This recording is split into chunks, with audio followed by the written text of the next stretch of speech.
हम लोग बढ़ते हैं अपने अगले क्वेश्चन की तरफ। पिछली वीडियो में यहाँ तक हो चुका था, मतलब एक्सरसाइज 1.4 का क्वेश्चन नंबर 2 तक हो चुका था। अब क्या क्या था वो सारी चीज़ आप लोग वीडियो में देख भी सकते हो और तुम भी जानते हो। अब इस क्वेश्चन में हम लोग देख लेते करना क्या है। कह रहा है what can you say about the Q of a given number if that number is rational. अब देखो क्वेश्चन ये कह रहा है कि आप लोग तो जानते हो कि रेशनल नंबर किस फॉर्म में होता है, पी बाई क्यू के फॉर्म में होता है कि नहीं होता है ना। तो वही क्वेश्चन कह रहा है कि ये जो तीन हमारे नंबर दिए गए हैं इनके क्यू के बारे में आप क्या कह सकते हो, यानी कि उसके डिनोमिनेटर के बारे में आप क्या कह सकते हो। कोई भी रेशनल नंबर है तो वो पी बाई क्यू के फॉर्म में तो होता ही होता है, तो उसके क्यू के बारे में हम लोग क्या कह सकते हैं वही हम लोगों को देखना है। अच्छा, हमारे पास ये तीन नंबर दिए गए हैं, तो पहली बात तो हम लोग इसमें से वो नंबर पता लगाएंगे कि कौन सा रेशनल है, क्योंकि जो रेशनल होगा वही पी बाई क्यू के फॉर्म में कन्वर्ट होगा और जो पी बाई क्यू के फॉर्म में होगा उसी के हम लोग क्यू के बारे में कुछ कह सकते हैं। लेकिन जो इरेशनल होगा तो उसको तो हम लोग पी बाई क्यू के फॉर्म में कन्वर्ट ही नहीं कह सकते, इसी वजह से उसके बारे में क्यू क्या होगा कुछ कह भी नहीं सकते। इसलिए क्वेश्चन में साफ साफ लिख दिया है कि जो रेशनल नंबर है उसके क्यू के बारे में हम लोगों को बात करनी है, क्योंकि रेशनल ही इसी फॉर्म में आता है। अब पहला क्वेश्चन हम लोग देख लेते हैं। दिया गया 43.1234567 8। अच्छा ये बताइए पहला, ये हमारा रेशनल है कि इरेशनल है?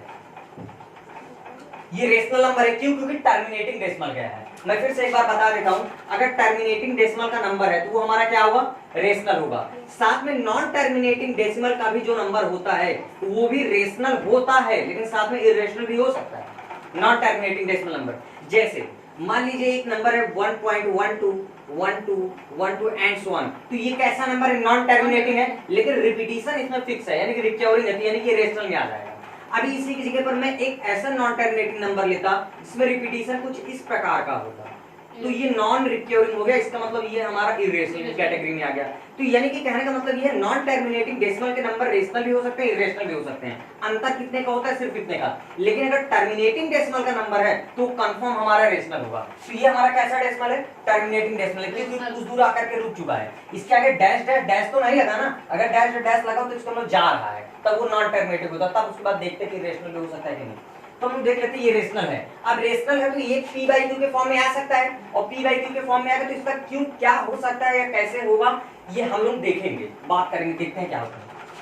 अच्छा, अब इसको पी बाई क्यू के फॉर्म में कन्वर्ट करने के लिए मैं क्या करूंगा, इसके डिनोमिनेटर में क्या मैं 1 मान सकता हूँ, बोलिए 3 4 5 6 7 8, डिनोमिनेटर में मैं 1 मान लिया। अब जिस हिसाब से हम लोग कुछ क्वेश्चन को डिवाइड करते हैं, छोटी क्लासों में भी पढ़ चुके होंगे कि नीचे से जितने जीरो हटा देते हैं ऊपर उतने डिजिट पहले पॉइंट लगा देते हैं, उसी का उल्टा केस यहाँ पर करेंगे, ऊपर से पॉइंट हटा देंगे और जितने डिजिट है उतने डिजिट जीरो बढ़ा देंगे।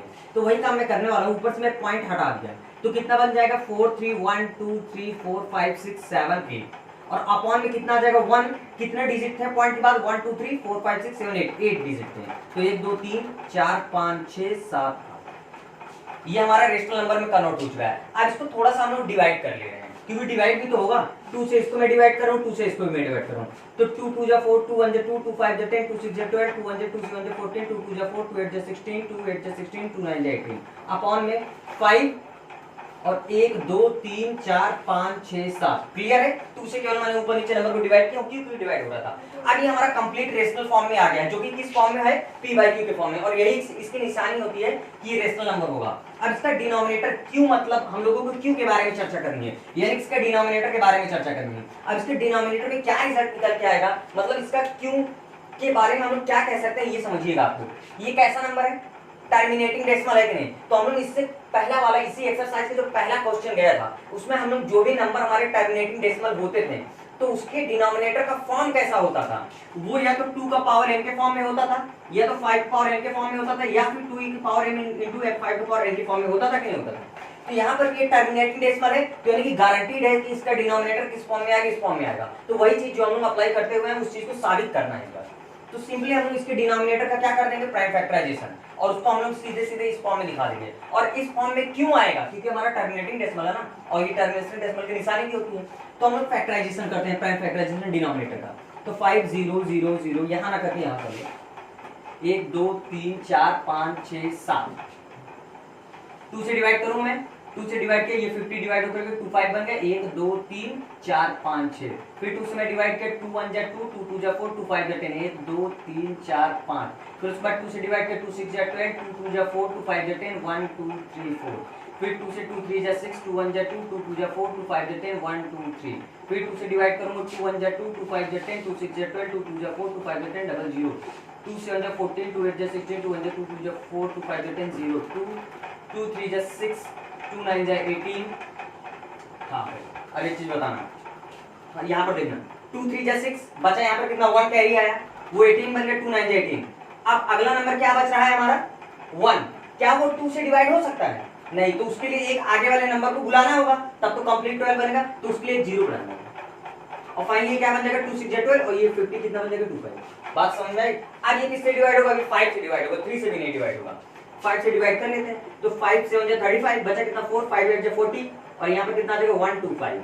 फिर 5 से डिवाइड करते हैं, 5 1 जा 5, 5 5 जा 25, 5 6 जा 30, 5 2 जा 10, 5 5 जा 25, फिर से 5 से डिवाइड कर, 5 3 जा 15, 5 1 2 5 5 6 2 5 5 1 2 5।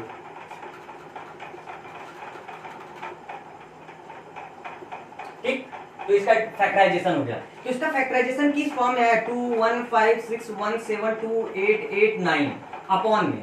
इसका फैक्टराइजेशन किस फॉर्म में है देख लेते हैं। 1 2 3 4 5 6 7 7 बार है 2, यानी कि 2 को पावर 7 लेते हैं, मल्टीप्लाई में 5 कितनी बार है 1 2 3 4 5 6 7 8 5 पावर 8। तो इसका डिनोमिनेटर किस फॉर्म में आ रहा है 2 को पावर m मल्टीप्लाई में 5 पावर n, और जिस भी नंबर का डिनोमिनेटर 2 को पावर m 5 पावर n के फॉर्म में होता है वो टर्मिनेटिंग डेसिमल होता है कि नहीं। और ये हमारा क्वेश्चन टर्मिनेटिंग डेसिमल था, इसीलिए इसका डिनोमिनेटर इस फॉर्म में आया है। तो वही जो चीज हम लोग पढ़ चुके वो साबित हो रहा है यहाँ पर। तो हम सीधे सीधे लिख देंगे कि द क्यू ऑफ, क्यू यानी कि denominator, the Q of the given rational number, given rational number is in the form of 2 का पावर m मल्टीप्लाई में 5 का पावर n। दैट्स ऑल, ये हम लोग कह सकते हैं। ठीक है, नोट कर लो, नोट कर लो।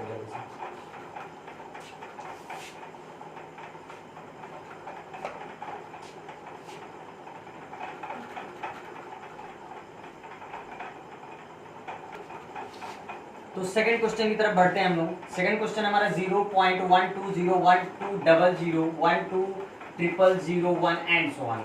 अब ये बताओ ये नंबर कैसा है, रेशनल है या इरेशनल? इरेशनल है। तो अगर ये नंबर इरेशनल है तो क्या मैं इसको p बाई क्यू के फॉर्म में कन्वर्ट कर पाऊंगा? नहीं कर पाऊंगा, क्योंकि rational number he p by Q के फॉर्म में होता है। तो ये नंबर p बाई क्यू के फॉर्म में कन्वर्ट नहीं होगा, और जब कन्वर्ट नहीं होगा तो इसके q के बारे में हम लोग देख पाएंगे क्या? नहीं देख पाएंगे। यानी कि ये एक ऐसा नंबर है जिसके q के बारे में हम कुछ कह नहीं सकते। तो इसमें हम लोगों को लिखना क्या है, इसलिए क्वेश्चन के ऊपर सीधे सीधे बोल भी दिया है कि जो नंबर रेशनल है उसी के q के बारे में चर्चा करनी है। लेकिन ये तो हमारा इरेशनल है तो इसके बारे में चर्चा कर ही नहीं सकते, क्योंकि क्वेश्चन में साफ साफ रिस्ट्रिक्शन लगा दिया है। और वैसे अगर डायलॉग लिखना चाहो तो चिपका देना कि we can not say about anything about this number of q because it is the irrational number, it is irrational number. बस सिंपल। और ये क्वेश्चन तो बनेगा नहीं इसमें। आ जाते हैं थर्ड क्वेश्चन की तरफ। थर्ड क्वेश्चन हमारा रेशनल है, क्यों है? क्योंकि बार लगा हुआ है, और बार क्या रिप्रेजेंट करता है कि वो नंबर इंफिनिटी तक डैश डैश जाता रहेगा, यानी नॉन टर्मिनेटिंग डेसिमल हुआ। साथ में बार ये भी बताता है कि वो रिपीटेशन कैसा होगा, फिक्स होगा, यानी कि रिकरिंग होगा। तो ये तो हमारा रेशनल होगा। लेकिन ये एक ऐसा नंबर था इसमें भी इंफिनिटी तक डैश डैश जा रहा था, यानी कि नॉन टर्मिनेटिंग तो था लेकिन इसमें रिपीटेशन फिक्स नहीं था, रिकरिंग नहीं था। तो इस वजह से वो तो हमारा रेशनल होगा। तो थर्ड क्वेश्चन 43.1 2 3 4 5 6 7 8 9 ये नंबर दिया गया, साथ में बार पूरे पर लगा है। तो अब क्वेश्चन ये कह रहा है कि ये जो नंबर दिया गया रेशनल तो हम लोग जान ही रहे हैं, क्यों? क्योंकि बार लगा हुआ है। अब ये रेशनल है तो जाहिर सी बात है p बाई क्यू के फॉर्म में हम लोग कन्वर्ट कर सकते हैं।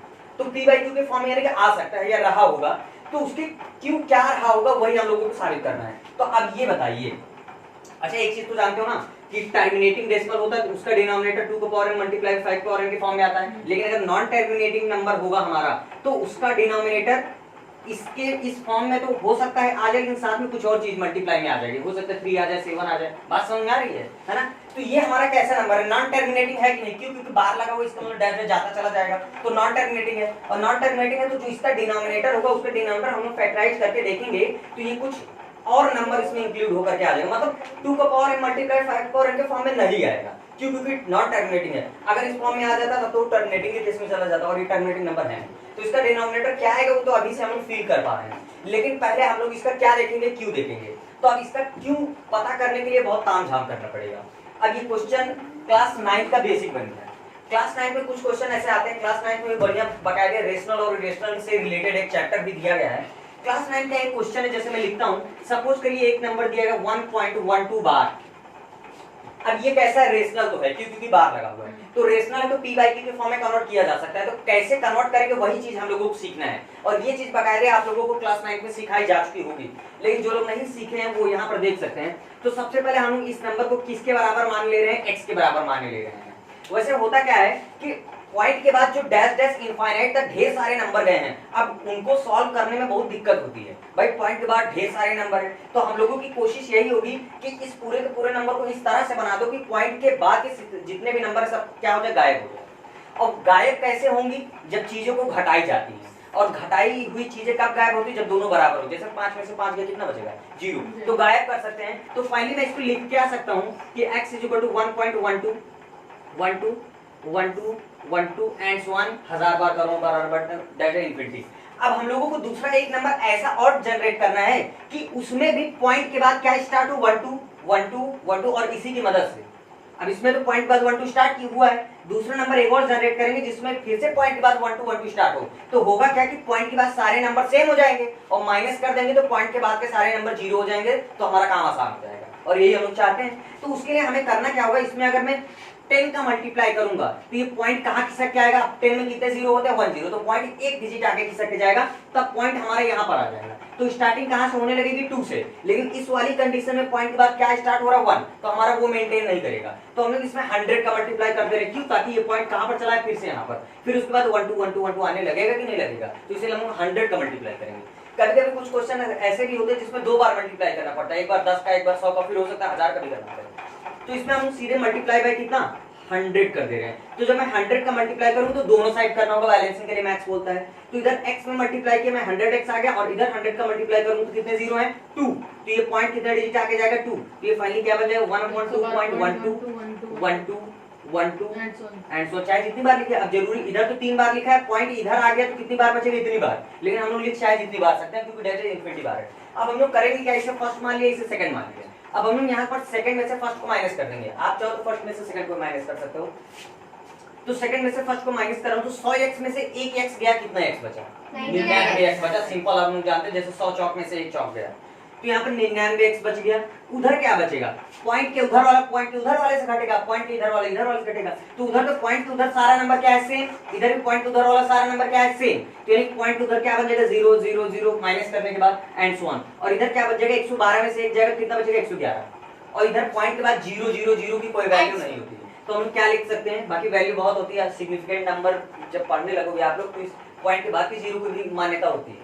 पॉइंट के बाद के 0 क्या, वैसे तो एक अगर मैं लिखूं या 1.0 लिखूं तो दोनों का मतलब तो सेम ही है, लेकिन ये इसका मतलब कुछ और होता है, इसका मतलब कुछ और होता है। इसका मतलब ये होता है कि ये जिस भी इंस्ट्रूमेंट से नापा गया होगा वो पॉइंट की एक डिजिट तक नाप सकता है, और इसमें पॉइंट नहीं लगा यानी वो केवल इतना नाप सकता है। जैसे मान लो हम लोग क्या ले लिए, अपनी पटरी ले लिए, वो मिनिमम कहां तक नाप सकता है, मिलीमीटर तक नाप सकता है कि नहीं, लेकिन मिलीमीटर से छोटी भी बहुत सारी लेंथ होती होंगी, उसको अपनी पटरी नहीं माप सकती है, तो पटरी की भी एक लिमिटेड सीमा होगी। तो ये मतलब पॉइंट की वैल्यू होती है, लेकिन यहाँ पर तो अभी हम लोग पॉइंट बाय 0 को इग्नोर कर सकते हैं, वो सारी चीजें फिजिक्स की हैं। खैर यहाँ पर कितना आ जाएगा, अब x की वैल्यू निकालें, कितना आ जाएगा, 111/99।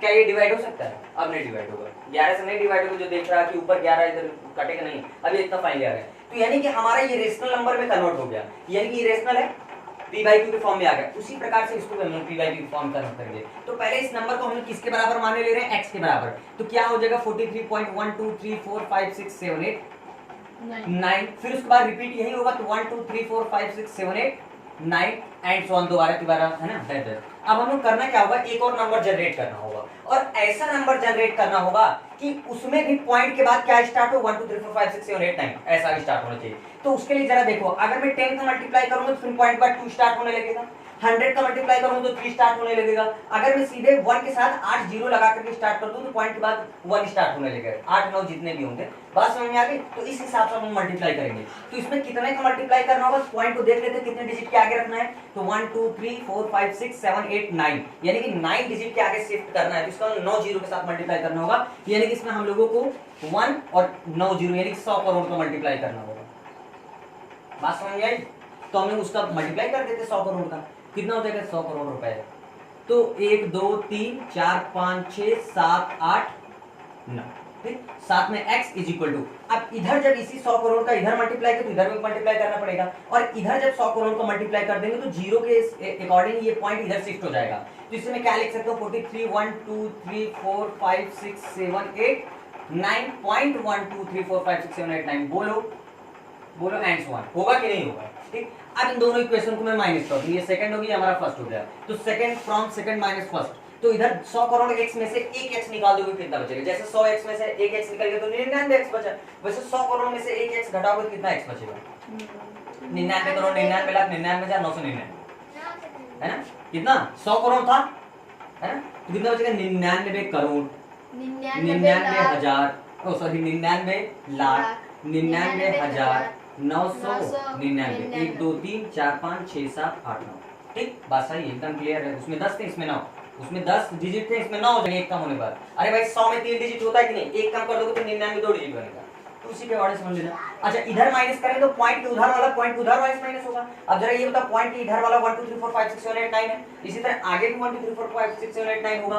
और इधर भी क्या है 1 2 3 4 5 6 7 8 9 डैश डैश है, तो सब पॉइंट उधर वाला सब करके क्या बन जाएगा 0, और फाइनली इधर क्या बनेगा, इधर इतना नंबर है पॉइंट इधर, और उसमें घटाना क्या है 43, तो 9 में से 3 गया 6, 8 में से 4 गया 4, बाकी बचा 7 6 5 4 3 2 1 4, और पॉइंट में उधर क्या बचा 0 0 0 0 0 0 डैश डैश। बात समझ में आई? अब इसको लिख लेते हैं 9, अब x की वैल्यू सीधे निकाल लेते हैं। 4 3 भी तो रहेगा, कहां पे कहां पे कहां कहीं गलती हुई क्या, तो सब तो सही है। 7 6 5 4 3 7 6 5 4 3 2 1 4 1 3 4 1 3 4 एग्जैक्टली। ये चीजें बताती कि आप कंसंट्रेट हैं यहाँ पे, बहुत ज्यादा कंसंट्रेट है ना। चलो देखिए, तो 4 3 1 2 3 4 5 6 7 4 6 अपॉन में कितना आ जाएगा 999 999 एंड 999। बात समझ आई? ये हमारा p बाई q के फॉर्म में कन्वर्ट हुआ, जैसे वो वाला की। क्लियर है? इरेशनल होता तो उसको तो कर ही नहीं पाते हैं, क्योंकि इरेशनल रेशनल फॉर्म थोड़ी ना है p बाई q। हाँ भाई, अब देख लेते क्या डिवाइड हो सकता है, तो 6 4 10 17 6 23 5 28 4 32 3 35 2 37 1 38 3 41 4 45 3 से डिवाइड हो सकता है। ऊपर वाला भी नीचे वाला भी, क्योंकि नीचे तो 9 9 है, तो 3 से डिवाइड कर देगा। अभी मैंने क्या जोड़ा पता है कुछ, 3 से डिविजिबिलिटी का रूल पता है कि नहीं, सारे डिजिट्स को ऐड कर दो, अगर वो जो सम आया है वो भी अगर 3 से डिविजिबल है पूरा नंबर, तो वही मैंने सबको जोड़ा, देखा आया कितना 45, और 45 3 से डिवाइड होते हैं, ऊपर और पूरा नंबर 3 से डिवाइड होगा, तो इसको 3 से डिवाइड कर देना है। 3 1 जा 3 3 4 जा 12 3 3 जा 9 3 7 जा 21 3 4 जा 12 और 3 4 जा 12 3 8 जा 24 3 5 जा 15 3 5 जा 15 3 8 जा 24 3 2 जा 6 अपॉन में 3 3 3 3 3 3 एंड 3 3 3। बात समझ में आई कि हमारा ये नंबर आ गया कि इस फॉर्म में रहा होगा कभी, और इससे इसको डिवाइड करोगे तो इसी यही फॉर्म आएगा। बात समझ में, मतलब 1 2 3 4 इसी तरह रिपीटेशन जाएगा, बार लगा देंगे।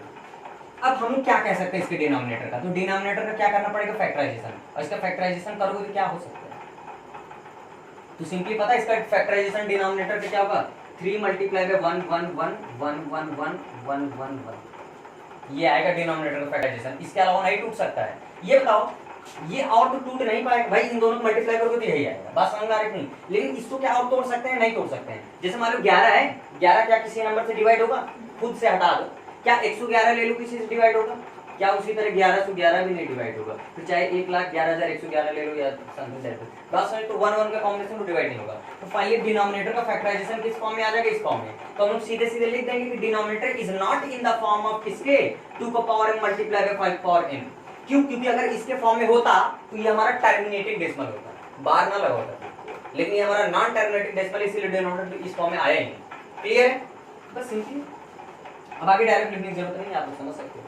तो pause the video to note it. कोई भी दिक्कत हो कमेंट करके आप लोग बता सकते हैं। ओके,